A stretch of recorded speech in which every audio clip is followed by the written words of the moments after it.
Good evening tonight. Good evening. Welcome to the next. We had a nice little live version of Punditviews right now. I'm Jacob Christner. And every time just to say real fast, every single time I look at that brand new opening, which is absolute fire, I love it. Every time I see something like that, I look at the First and 56, one of our shows, and I keep thinking it's one of Jeff Saturday's plays that went awry.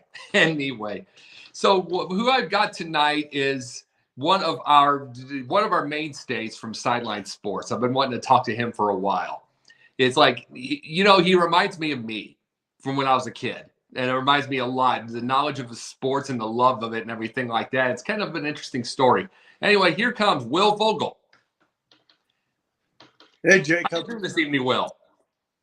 I'm doing good. My phone's at 68%, so hopefully it's not on charge, but hopefully it lasts. Hey, I love how we're honest with that. It's like one day we're gonna have the real cameras and it doesn't matter anymore. But right now we're talking about our phones. Yeah, it's fine. It should last the whole time. And we probably won't make an hour, but we'll see. We probably won't make an hour, but we'll see. Yeah. But so tell me, I wanted to bring this up for you. It's like, tell me where you were born, because you have an interesting story here. Yeah, I was born in Stamford, Connecticut. Oh, so you're born in Stamford. It's like, so you brought up that you were in Europe for a while. What happened with that? So yeah, I lived in Stamford for a few years growing up, and then I moved to Charlotte, North Carolina, where I currently reside for a few years, up until I want to say 1999. And then we went to London for 3 years, London, England, and then we went to Frankfurt for 3 years, all because of my dad's banking job. So what'd you think? So so as far as that, what were you, a teenager when you were in Europe? No, when I was in Europe, I was a kid. I was like 7 or 8, 9, young. I didn't come back till Charlotte till I was in 5th grade. Well, that's cool. So did you get into, I was going to say this, when you were in Europe, did you get yourself into soccer at all? Did you get yourself into other sports, or what were you able to do? So yeah, the funny thing is my dad grew up playing soccer. He grew up playing hockey, tennis, soccer, baseball. But he gave us the love of soccer. And when we lived in London, we were Arsenal fans. My brother and him used to go to Fulham FC games because that was the closest team to us, but we were Arsenal and Fulham fans. And then when we lived in Germany, I only went to one game because I was so little. We were German national team fans, but my dad played college soccer. So it started off young, probably when we first lived in Charlotte the first time, but it really kicked off when we lived in London and Germany, because in London we played at a park nearby, and in Germany we played at like little club teams. Right. So what about, since we have this with the whole reality show or the movie going on right now, or the series going on right now, was Wrexham anywhere in the area when you guys were around? The name Wrexham? I've only been familiar with Wrexham as of recent, so I don't know if it was. I don't know. I know it's backed by Rob McElhenney and Ryan Reynolds, but I don't know much about it. I did record it on my TV. I still need to watch it. I've just been so busy. But I don't know how long Wrexham's been around. I think they're fairly new. Well, I was watching the thing myself. I was just asking if you guys had seen that over there as as the time came out, since you were in Europe. So did you said your dad played tennis, he played soccer, all those. Did you play those also? I played soccer and I played basketball. My dad played the other sports. My brother played baseball when he was really young, but he played soccer. He played basketball, so when he was young, our main sport for us was soccer. My dad played Division III soccer and tennis. Right. So you were in Europe. What brought you back to the United States? My dad's job again. It was either Charlotte or can't remember what the other state was, but he used to go back and forth a lot, especially when we lived in London. But I think it was between Charlotte and another city on the East Coast, and he was familiar with Charlotte, and he worked for Wachovia at the time, which is now Wells Fargo, and they offered him a job in Charlotte, and he jumped on it. Oh, good. Now, by the way, it's like now you've been in Charlotte all your life. Do you get involved? I mean, I think they have Charlotte FC over there, don't they? Mm-hmm. Yes. So do you get involved with them? Do you pay attention to that? Oh, yeah. I went to one game last year. I'm planning to definitely go to more. The games were just so pricey for an expansion team. What do you expect? But right. Yeah, I'm still an Arsenal fan till I die. Arsenal, then Charlotte FC. But yeah, I'm definitely going to plan on going to more games. The fan base is dedicated, and Charlotte wanted a team for the longest time. I used to hate the MLS. I used to call it, no offense to the ones who like MLS, I used to call it the Major League of Sucking. So, no, I don't hate the MLS as much as I used to. And you know what? Charlotte FC is a fun expansion team. Well, the thing is, I can see why you did that, because when you grew up with the Premier League, and then Bundesliga, basically, correct? Yep. Yep. When you grow up with them, then MLS, especially when it was basically a brand new league, is going to look bad. So yeah, it was brand new. It's going to be brand new. It's going to look bad. But you got to remember, when it first started, it was basically all American players, and Americans were not the same as but now it's everybody. Exactly. It's everybody. It's guys near retirement. It's guys who follow the money or just want to build their own rep and then move on to a bigger club. You got mixed skill levels, per se. Yeah. So overall, would you go back there by yourself? Now that you think about this, you enjoy Charlotte. Would you go back to Europe to live and be able to do the thing all over again as an adult? You know what's so funny about that? My brother lives in Berlin because of his fiance. Right. I've actually tossed between this because I love Charlotte and I have a lot of friends. I have a good job here. But if it was like London or I could speak better German, it'd probably be Germany. Right. In a heartbeat. But I don't know. If an opportunity presented itself and I spoke better German, I'd bounce on it. But the problem is, Charlotte, I've lived here twice in my life. I've known my best friend since 5th grade. I have a good job. I still live with my parents here. I probably wouldn't go back just for the sake of having a lot of family and friends on the East Coast of the U.S. and my grandparents on the West Coast. But yeah, I would just go for pleasure. Now knowing Sideline Sports. Now, I was going to bring this. Usually, I'll bring a few in, but it's like knowing the Sidelines, what you're known for, and everything like that. You've been at this before I was. Yes, and I'm one of the early ones. You know what I'm saying? So, but you were in this before I was, and then we got Basketbros and everything. Where did the first person you met on this was Jen, was it not? It was, yeah. I met Jen at a Hornets game, actually, ironically, a few years ago when the Hornets started back up. I was just a regular fan. I had partial seasons the last 2 years. I didn't do them this year.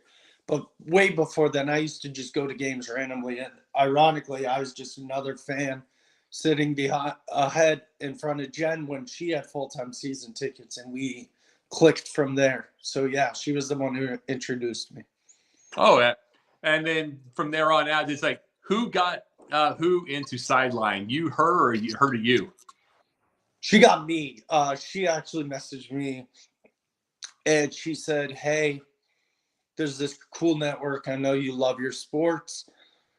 There's this show coming up. It's called the NBA Carousel. Let me introduce you to this guy named JB Ellis. We need a Hornet. I know you're more dedicated to the Hornets than me. I'm willing to give up the Hornets. And I can do the Celtics, and I would have done the Celtics. The Celtics are my second team because my 8th grade teacher was a Celtics fan, so he got me in love with the Celtics. But she introduced me to JB, and I popped on the NBA Carousel and took the Hornets. Oh, I can't blame on that. It's like, and me growing up with the Celtics like I did, that would have been. See, that was my world from 6 years old on. You know what I'm saying? Until 14. I got 8 years of them, and then after that, I mean, I admit it was a Larry Bird thing. I probably if he would have gotten traded to the Sacramento Kings like Danny Ainge was trying to get in the first place, I probably would have gone to Sacramento. So, so it's like that's just probably the way it was. It's like like I wasn't a Bulls fan growing up. I wasn't any local. There wasn't a St. Louis team where I was. There wasn't anything like that. So you get the Celtics and Sundays, Celtics and Lakers. Yep. Celtics at noon, Lakers at 3 or 4. So, but no, really, by the way, even before all this, you're talking about network. Were you always waiting to get sports like that, sports talk? Oh, yeah. Growing up, like before school, after I moved back to Charlotte, every morning I would get up. I don't know why. I would go into my parents' room. They would be already awake. I would go because they had a TV in their room. It was like right next door. I'd go in the room from, I'd get up at probably 6:30. I'd watch Sports Center from 6:30 to 7 a.m. and then get dressed, eat breakfast, get ready to go to school. Right. So then I you know what's so funny? Nowadays, I'm so lazy when I get home from work at 4:30. I pop on ESPN and take a nap.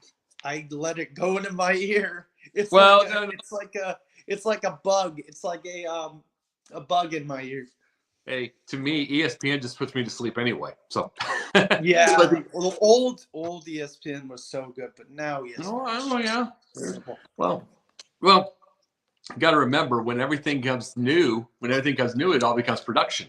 So it's production is as good as it gets. But yeah, we remember the good old times. I mean, you got to remember, I go back to, but I didn't have cable, so I didn't probably pay. I'd say 87 to 88. Yeah, I grew up. The main guys I watched were Scott Van Pelt and Stuart Scott. And I go back a little farther than that. My guy Tony Reale used to be on Pardon the Interruption as Stat Boy. I go back to one of the last years. Chris Berman did it. Do you know what my favorite Do you know what my all-time favorite ESPN show was, though? Oh, what is that? Stump the Schwab. That worked. That was my favorite show ever. Yep. I also liked Cold Pizza, but then when Jim Rome made fun of Everett, I disliked Jim Rome from that. Cold Pizza. Call me Chris again. Yeah. Still my favorite interview to this day. Well, yeah, because that was ESPN2, it's like, but I think ESPN2 was very interesting just because of the little letters that it did. It made it look like, we would call it, I used to call that the skateboarding network. Yeah. Skateboarding, all that. You had those weird, interesting sports on there. Shoot, yeah. You have cornhole on it sometimes nowadays. Well, that's usually ESPN 9 or 30 or whatever the heck they're trying to do. Yeah, ESPN something high. Yeah. Yeah. Well, easily. It's so really overall. So you said you've always been into sports. You've always been into sports. It's been your thing. You'll go to sleep to it. All that. Did you ever think you would ever be working on a network this early? I kind of wish I jumped on it earlier, like right after high school. That's the only regret. I wouldn't call it per se early because I'm in my late 20s. Sure. But Kind of yes, kind of no. I kind of wish I jumped on it when I was like 21, Right. 22.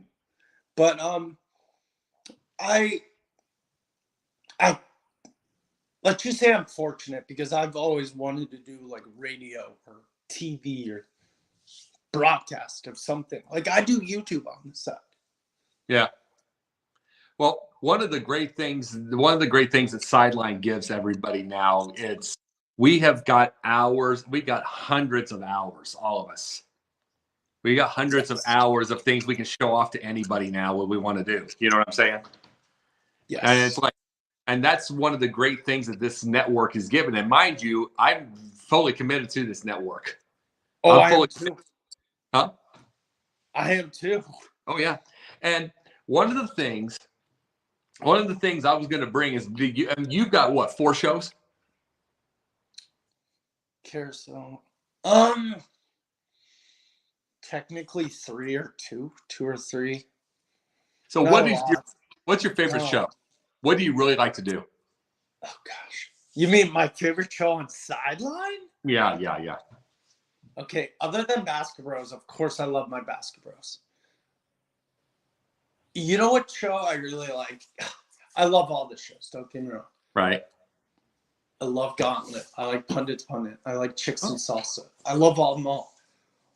I love Chicks and Salsa. That's a great show. One of my other favorites, and I love them all, like I said, is Under Review by Jordan. Like, guy does little segments of each. You got Colorado headline because he's from there, and then you got a sprinkle of other news, and it's awesome because you get the local, and then you get the nationwide. It's like watching a daily sports network. Absolutely. And it's like, and I'll tell you this, I've said this 1,000 times for myself. I just have it in my head. You two would be an amazing team together. We want to do a show together. We really do. We're planning one eventually. Well, you two would be awesome together. It's like because you had to deal with me like once a week. Like for instance, other people have to do it more. That's not punishment. No. But you have to when I say deal with me, it's Jacob. It's punishment. No, I wanted to say this though. When I say deal with me, I'm having fun with it. But I'm saying when you deal with me, I am off the beaten path. I am bam, bam, bam. I just kind of boom, boom, boom, boom. And it's like, but the thing about Jordan, what makes it kind of fun is the contrast between me and him. And he's Mr. Jordan and I are a lot alike. We both love doing research and we both love talking sports. And I'm proud of that. And I'm proud of that guy because he's going to the Super Bowl. Absolutely. And I'm not. I feel jealous, but it's like, but no. I'm going next year. I'm calling it right now. I even messaged JB. I'm like, send me next year. Hey, I got to get myself. I got to get a chance to do that. But it's everything is bang, bang, bang, bang, bang, bang in my head. And it's like, and then the other show I like, Chicks and I'll do a quick synopsis. Chicks and Salsa, great. It's a female cast. They're talking sports. They're talking social issues. Great show. Pundit's Pundit, like your show. Different things, sports and other things. Let's see. NBA Carousel. What more can you say? It's the NBA. Sports Arena. Different topics each week. You got just a cast of characters on each show. So I don't really have a favorite. I want to say they're all phenomenal shows. Yeah. They each have a unique thing to them. And I think what makes it is we're all going to know once it gets bigger, we remember each other win. We remember when we're telling each other that we have 66% on our phone. And it's like, we remember win. And this is before we could get the $20,000 cameras and the lighting, and all that stuff, which I've got myself a little mini rig right now. And that's my first rig I've had. I used to just it's better than me. I'm using a phone. Yeah. Oh yeah. It's like, well, I'm just using a rig right now. It's the first rig I had, thanks to my brother. So it's like, it's all, everything that we do, it's like we keep working up toward it. You know what I'm saying? And we're going to be working up towards something with Sideline Sports. It's going to get. It's only going to get bigger. It's like main thing we do is go get the advertisers. Is what we work with. It's so what. So where would you like to see overall? Where do you see yourself in 5 years? Do you see yourself with Sideline still? Do you have ideas? Do you have dreams? Work an idea? That's a tough question. I would love to see myself with Sideline in a better job in real life than I have now. Yeah, I want to see myself on Sideline still. Maybe with like another 2 shows. Like I want to do a basketball show. I want to do a soccer show maybe eventually. I just need to find someone. But yeah, it just depends where the world takes me. That won't be Jordan. That won't be Jordan on the soccer show. No, I know that wouldn't be Jordan. I don't know. I may be with Sideline. I may be with a local network. But yeah, I'm committed to Sideline for the long haul as long as they want me on. And if they tell me otherwise, then they tell me otherwise. Oh. No, you know something? I think they're going to keep you on that. I see you were here before even me. So yeah, but I'm not early days. There were people way before me. Oh no, there was a group before Sideline. I think it was called All Sports, and I was never a part of that. Oh no, I know. It's like I remember the reason I knew about it is because I got on there. I got Journey of the Jays. I got on one. I got on that one time, and they liked me, so there was that. So I enjoyed the show. You know what I mean? I enjoyed the whole deal, but it's like I think the greatest thing about Sideline is I absolutely like to call it a startup because this is a startup. You know, it's like starting from complete scratch. Oh, it is. It's completely a startup, a really successful startup. Well, I'd love to. I know very well we all love to be able to get to that level. Now I'm gonna give this. It's like I'm gonna get you 3 questions here. I'm gonna get you. Wow, I went through that interview fast. No, okay. No. You're right. No. We're going about 30. It's like just because, but I want to go a little extended on these questions. Oh, you're only giving me 30? Come on, Jacob. You've given people longer. I have to, but we're both got to save our own stuff, you know. But let's get to the first. Let's extend the questions a little bit here. Let's extend. Okay. Let's see. All right. Number 1, you wake up tomorrow, you get a team, your team, you know, the team of your choice that you now own it. You now own it. Now, it can be they can be a horrible team, it can be a championship team, it can be anything like that. What are your moves? I wake up as the Hornets. I fire Michael Jordan. No. What? Isn't he the owner? I don't care. I'll fire him still. No, I just knock some sense into MJ and say some stuff. I would trade. You're the owner now. You're the owner now. I'm the owner now, exactly. I would trade Gordon Hayward. I would trade Mason Plumlee and get some draft capital and go after some. Pick the teams you trade. Okay, now we got something here. Take the teams you trade Gordon Hayward. Take an idea. Do you take any players or do you try to get all draft capital? That's tough. Let's see. You know who I would love? He's not really, I don't know how to describe his play style. I would love like a Herbert Jones. So Gordon Hayward for Herbert Jones, maybe, or Gordon Hayward for a trying to think of a decent small forward. I don't know. That's tough. Let me do the Panthers instead.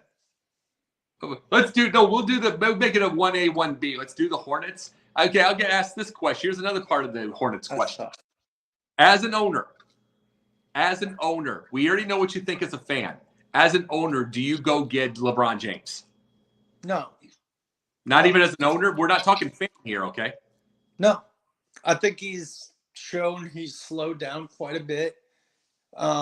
He's a little more injury prone than he used to be. And he's this is owner slash player, owner slash fan theory. He's too ball dominant for my liking. I like the ball going through a point guard's hands or a guard. Like, yeah, you got the Larry Birds, you got the Jokic's and stuff, but I just don't like guys like him carrying the ball up the court. You like old school point guards. Yeah, I grew up with, and don't get me wrong, I loved when Bird carried the ball up. I love when Jokic does it. I want LeBron to be on the wing and just go and make a jab move and make someone fall and go around. Yeah, I grew up with Steve Nash. That was my guy growing up. Oh yeah, I understand that completely. And Nash was a warrior, so I understand that. Now, okay, here's this. Now that you say something like this, you said this with LeBron. So do you think as a owner of a team, do you think that you would act as a fan, or do you think you could get the ownership and do what's best for the team, for the fans? Ooh. Like, I can see both. You got the Mark Cuban and the Steve Ballmers, who are the fans, clapping on the sideline like this all the time. But I think as an owner, you need to stick as the owner. You got to make decisions. You got to do what's best for fans. You can't always just say all about me, me, me, me, me, because that's what Michael Jordan's done the last few years. Me, me, me, me, me. Well, you need to hear fans' perspectives. If you don't take what the fans like, you don't have to take all of it. Just take it to account. If you don't take at least maybe 25, 30%, then it turns on you quick and you're going to be on the wrong side of fans and other head coaches who may want to come join your team, or assistant coaches or scouts. So I think you have to be an owner. So what do you think's been Jordan's biggest problem? What I think Jordan's biggest problem is he's too harsh.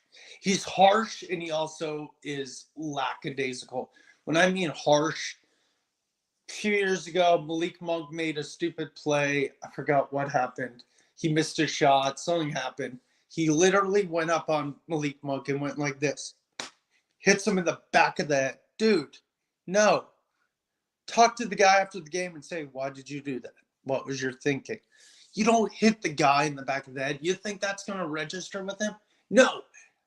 If I bet the player's like, dude, I get it, you're MJ, but don't you dare touch me, because that's physical abuse. But he's also lackadaisical because he just doesn't listen to what anybody says. And no offense, he's one of the worst owners.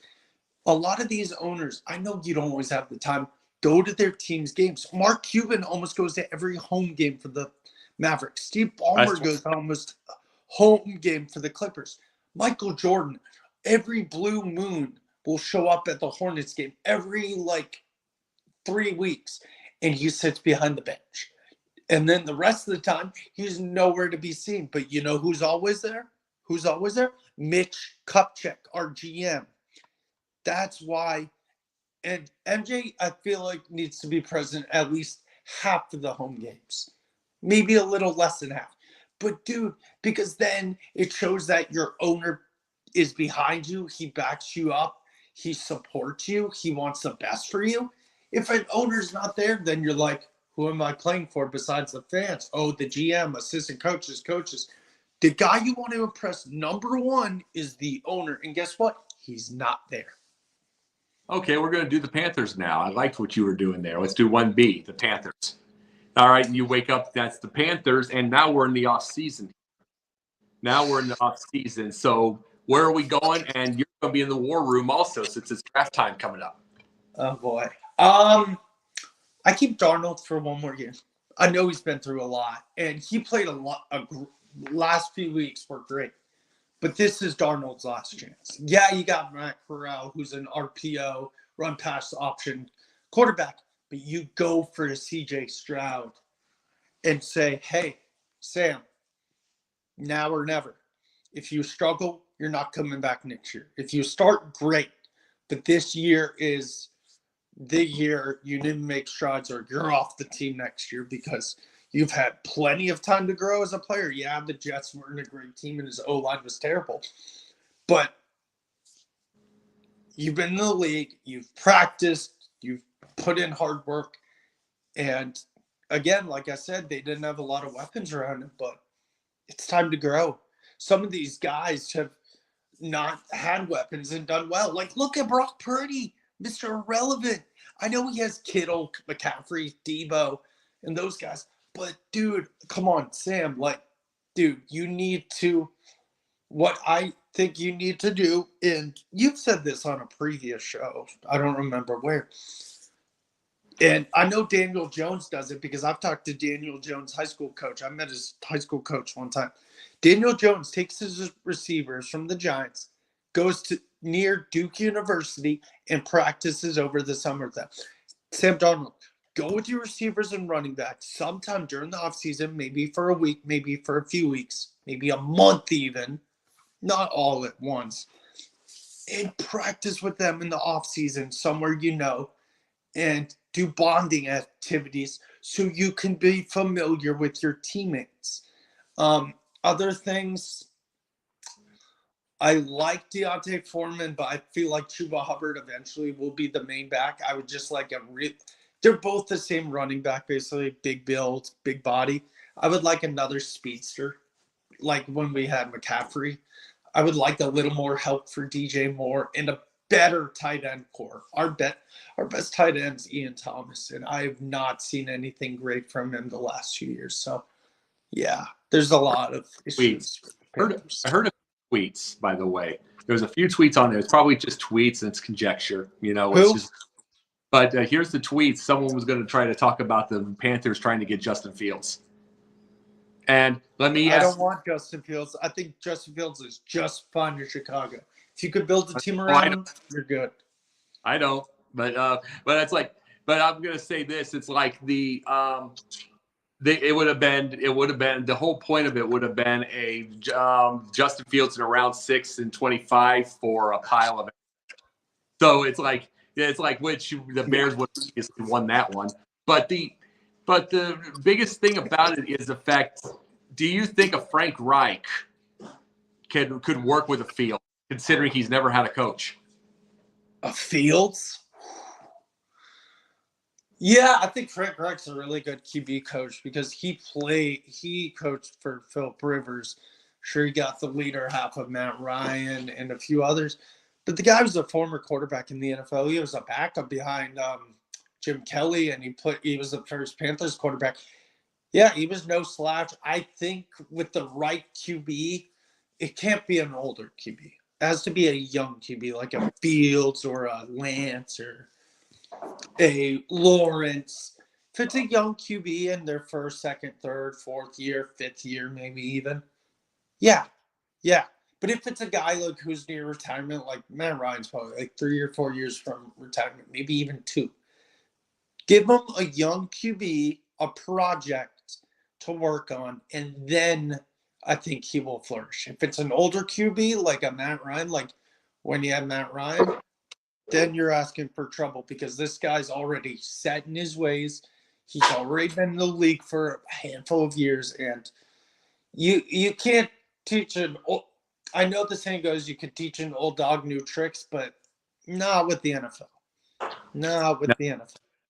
Well, Matt Ryan's heading out, and it's like – see, you see, Matt Ryan had 3,800 yards with Atlanta, so I didn't see this dip that he did this year.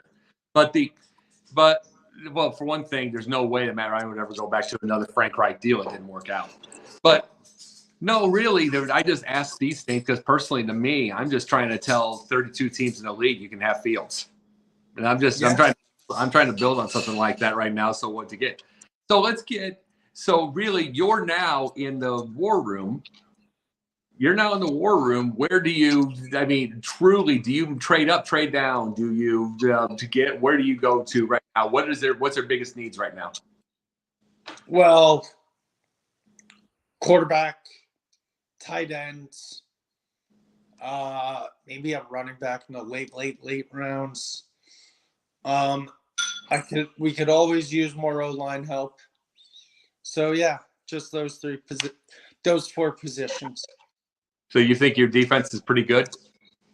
Oh yeah, I think we could use a little more work, but where we're at now, I think we're pretty darn good because we have Brian Burns, we have Shaq Thompson, we have J.C. Horn. Yeah, it may need a few more tweaks, but I think we have bigger concerns on the meanwhile. Oh yeah, yeah. Myself, I always think myself. I mean, you've seen me. Everybody has seen me on well, you haven't. You're not on Twitter, but it's like people have seen me like on Facebook or whatever. I'm going full blast against Justin Fields, and it's not because of Justin. I love Justin. I love him as a player. I want him away because of the fans. I'm tired of them using him as a circus act. Tired of him. It's like try to use him as a circus act. I want him to win somewhere. He's a 5-20 record. I want him to go somewhere where they're going to appreciate. They want him to win and everything like that before you ruin him. And exactly. If it's getting away from my team, then I'd rather go get a quarterback that's just a quarterback to be part of a system and irritate some fans. But yep, exactly. Now let's get this. Let's get this right here. Now you bought the team from the Tepper. Now you bought the team from Tepper. Now, what's the changes compared to what he does? I would have kept Wilkes, even though I like Frank Reich. I don't know. That's tough. I don't think there's much changes personally. So you think Tepper? Do you think as an owner, Tepper's doing all right? I think Tepper's a little harsh because he is very strict. He demanded when he got his contract, when he owns us, he said, I do not stand for mediocrity. What made you keep Matt Rule so long? Come on. That was the definition of mediocrity. Literally in the definition, you should have a picture of Matt Rule's face. Below mediocrity. And then also, you fire Ron Rivera. Like, don't get me wrong, Wilkes is great. But you fired Ron Rivera before then, and he was loved in Carolina. Every fan I know, I talked to. Do you love Ron Rivera? Yes. Jennifer and I loved Ron Rivera. He got wrongly fired. I know they didn't have a great year that year, and they lost a bunch in a row at the end of the year. Was it Ron Rivera's fault? Some of it, but you know what? Ron Rivera is a pretty darn good NFL coach. So what he did in Washington. Yeah. There's some pluses and some minuses with him. Okay, here's the thing. This is a nice little what if.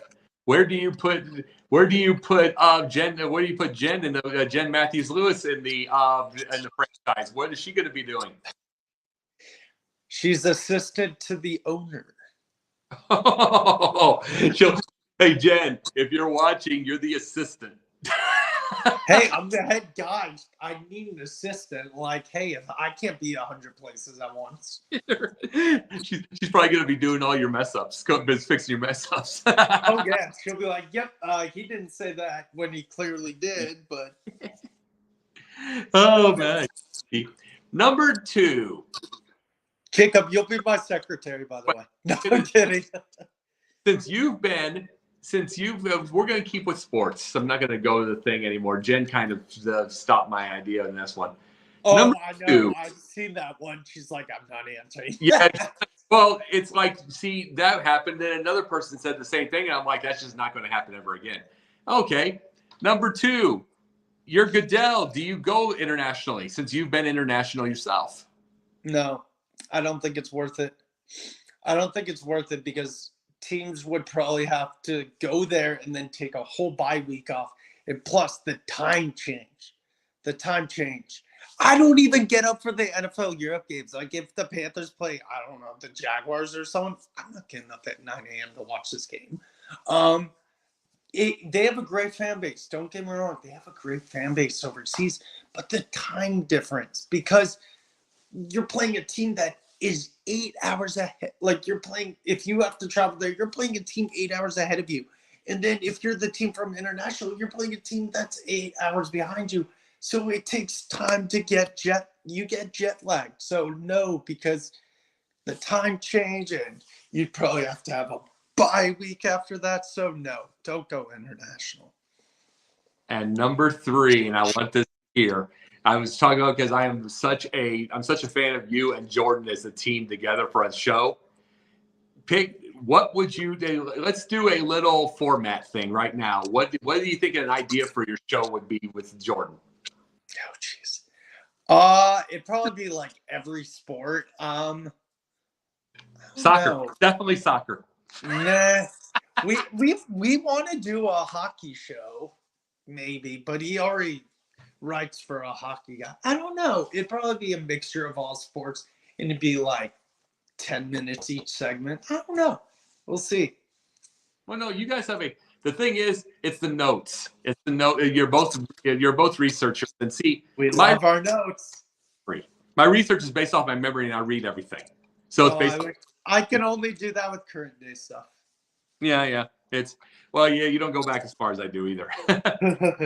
you know something, though, but I'll have Jordan on sometime too and everything like that. We'll see what he says with it. But I think you two would make a tremendous team.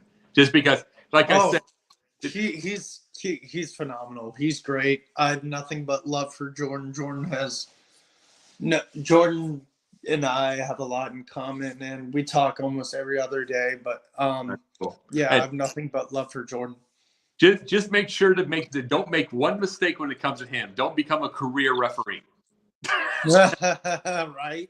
No, yeah, those guys get ridiculed way too much. Down.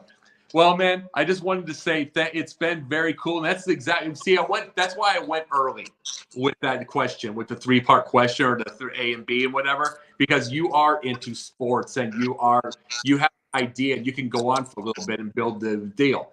And it's like, I know that you have a thing where you just like we're helping with Sideline Sports. I know that you would find I could see you finding like an ABA team or doing everything and starting from scratch and doing all that stuff. You'd probably have fun with that. Oh, yeah, for sure. Let me know if you want me for a part 2. I'm available always. I'll let you know someday. I've got other people at that point, but I'll let you know for sure. And we'll definitely see. I'm definitely going to see you Sunday night on the Basketbros, no question. And you already know who the legend of the week is, right? Oh, is it? Which one is this one? Koozie? Yeah.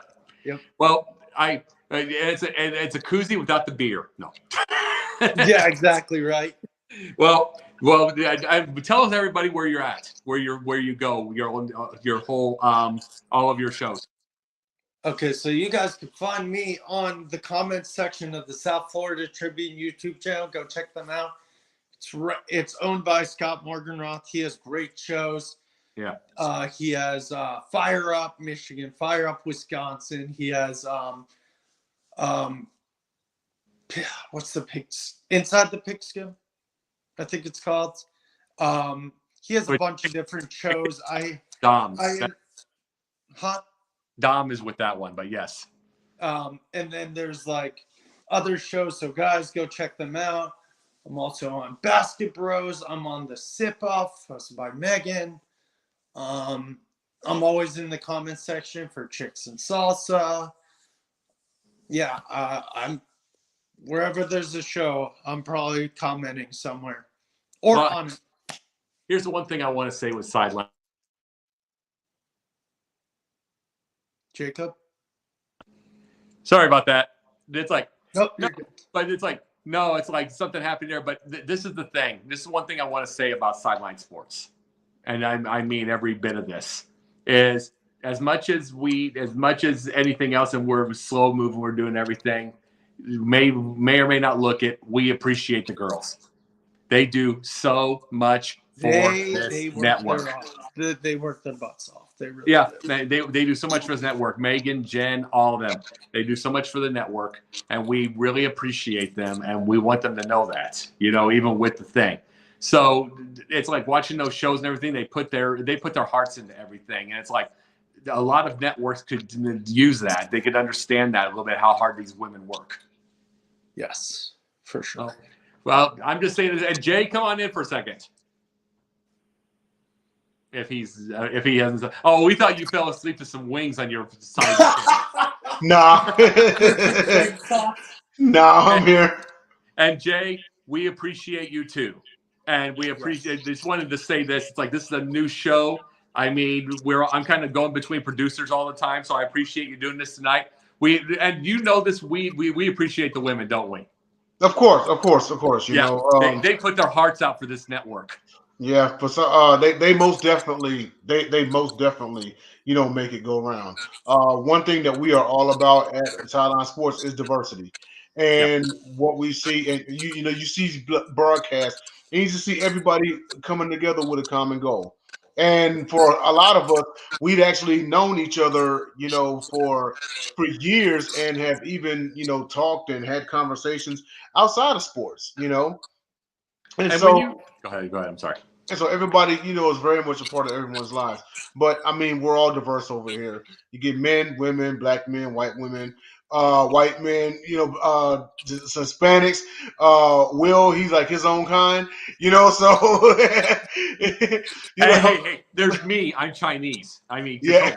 But yeah, we're all about diversity over here. Everyone works hard to keep this thing going. You know, shout out to JB. John, Eric, Jake, you know, the forefathers of the network, you know, much love. And we got a good thing going. And just like my beginnings of all my shows, everyone, this is only the beginning. We're a year old, but it's only the beginning. And true. And let me say this. You bring up diversity. I'm going to add to that.